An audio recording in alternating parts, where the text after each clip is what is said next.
Hello everyone.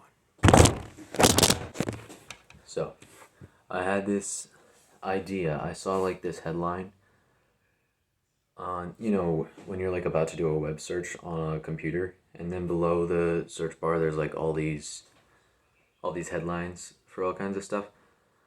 Well, I saw one of those and it looked like it was going to be a very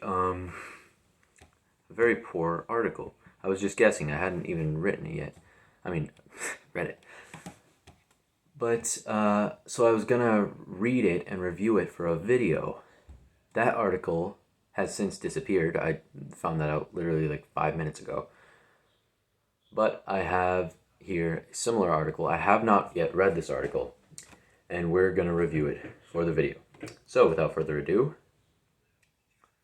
let's get started.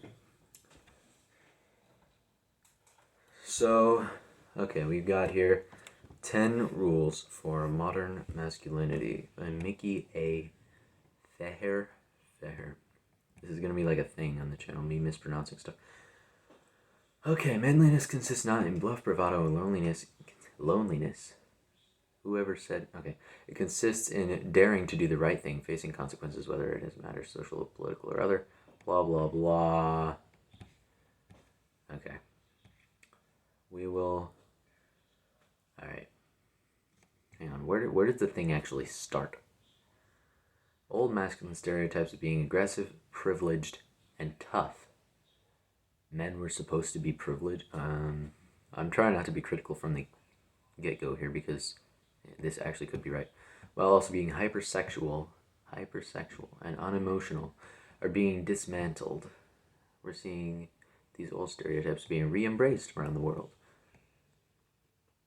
Okay. Then we got... Down here, we have found that the 5 defining characteristics of a modern man are empathetic, good, inclusive, don't know what that means, authentic, of course, self-aware, great, and emotionally intelligent. What does emotionally intelligent even mean? Like, I hear that phrase being thrown around so much. I've never heard anybody define it. I guess it would mean like, can communicate well with like really emotional people. Yeah, if a man can do that, then fantastic. I wish I could do that. I can't do that. It is... Alright. For example, several non-French respondents mentioned Emmanuel Macron as a good example of a modern masculinity. I don't know who that is. Others mentioned Nelson Mandela, I don't know him either, and Barack Obama as positive examples. Donald Trump was mentioned by many respondents as the antithesis of a modern man. Okay. No. One question that inevitably comes up: if we know what modern masculinity is, why don't we do it? Because it stinks, because it doesn't work. Okay? Next, when asked for their advice to young men about how to avoid a return to traditional masculinity, most respondents focus on curiosity and learning, finding a unique path for manhood. They say it is built through acceptance and in conversations with others, while also being resilient and courageous in discovering vulnerability and emotions. See, they say true things. They say a true thing, like masculinity is built through acceptance and conversation with others, and then they slide in the garbage statements. Like, I don't need to discover my vulnerability. I'm as vulnerable as I am, and I don't need to go out of my way to become more vulnerable. That doesn't make any sense.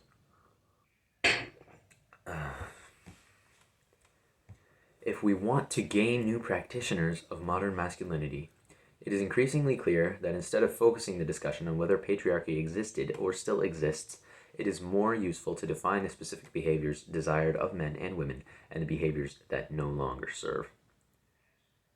Well, traditional masculinity absolutely serves today. And if every guy fit this mold that they're talking about here, then the world is done, basically. Okay, 10 rules for modern masculinity. Here we go. This is like the beef of the article, I guess. The main substance of it. Listen and expose yourself to opinions that are different from your own in the media and in art. Good. Absolutely good. You need to hear opinions that are different from your own. Otherwise, you're going to have the mind of like a 12-year-old for the rest of your life. 2, meet and discuss with people who have different political and worldviews. Absolutely. Like, that's positive. That's a good thing, except I have a feeling these people don't want to meet and discuss with me. Or somebody even more competent than me, say, in conversation, that they don't want to meet and discuss with that guy. Expose yourself to travel in different cultures in as many ways as possible. I mean, yeah, I want to travel a lot. That's good.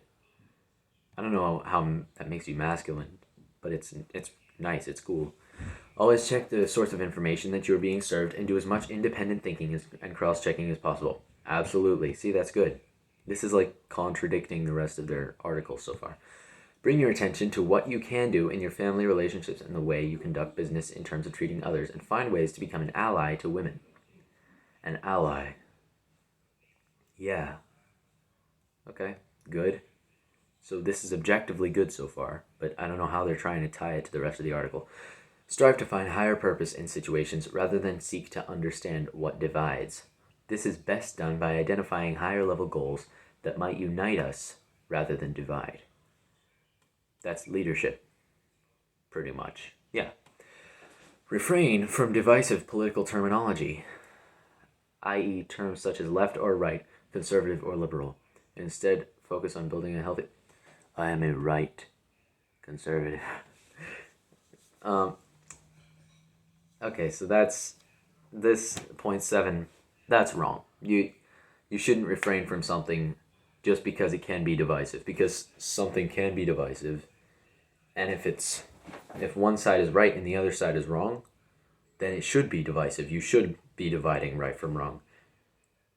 Yeah, if everything was subjective, then that would be okay, but everything is not subjective. Very few things are actually subjective.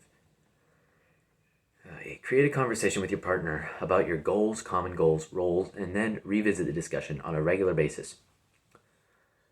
That's good, but I have a feeling there's like a subliminal message there, because roles, they're probably like you should customize your roles for each relationship. Like, to a degree, I think that's fine. I'm not going to pretend I know anything about, like, relationships. Well, I do know something, but, like, I have zero experience. Create... Yeah, okay, I just did that one. Continue to develop and evolve your own understanding of what masculinity and being a modern man means. Come on, buddy, this is like a professional article. I mean, you didn't proofread it? Oh, never mind. I made the mistake. That was my mistake. He did it right. I'm dumb. Seek ways... Oh, wait, I didn't review this. Continue... Yeah.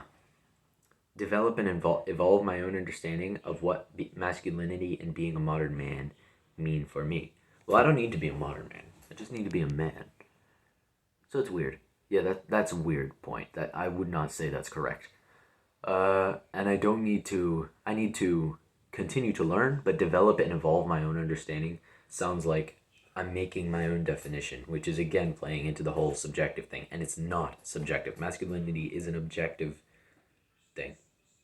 You know, my last video was kind of about this too. I promise I'm not trying to become like that kind of channel, but it's just 2 videos in a row. Seek ways to integrate the 2 sides traditionally referred to as yin-yang or masculine and feminine in yourself, so that you can be a more whole human being rather than a follower of your own cultural and societal programming. Don't go it alone. That's a real typo.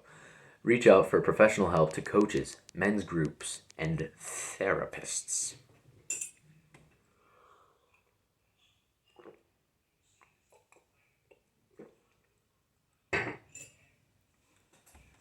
No, don't do that. Don't try to become a balance of masculine and feminine. Like, if masculinity is being a man and femininity is being a woman, then why is masculinity about being both? What? Okay. Rather than a follower of your own cultural and societal programming, you should, if you are a certain way because of your culture, then you should know why. And if it's good, then keep it. And if it's bad, obviously discard it. That's what thinking for yourself means, which they were saying earlier, but I don't know. Reach out professional help. Coaches. Coaches are cool, you know? This is probably not what they mean, but like if a guy is like mentoring another guy, I would think of that as like a coach, and that's cool. Men's groups and therapists. Now, by definition, I think a therapist could be good. But I don't think necessarily that you should seek out a therapist because you're not going to find a good one. And that was point 10. So what did they get? What did they get? 8 out of 10, I think? 1, good. 2, good. 3, good. Not masculinity necessarily, but good. 4, good. Very good. 5, good. 6, good. 7, bad. 8, no.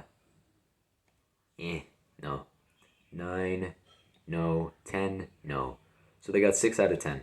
Maybe a 7. So this kind of mentality seems to be super, super popular nowadays. And this is not what my channel is going to be about, just dismantling this. Because everybody's dismantling this, and I don't necessarily just want to like hop on the bandwagon. Bottom line, if all men became this way, the world collapses. That's pretty much it. The masculinity works. This is still an experiment and a story. And I would bet, if I were a gambling man, that this whole thing, in like 20 years, you're going to see the results.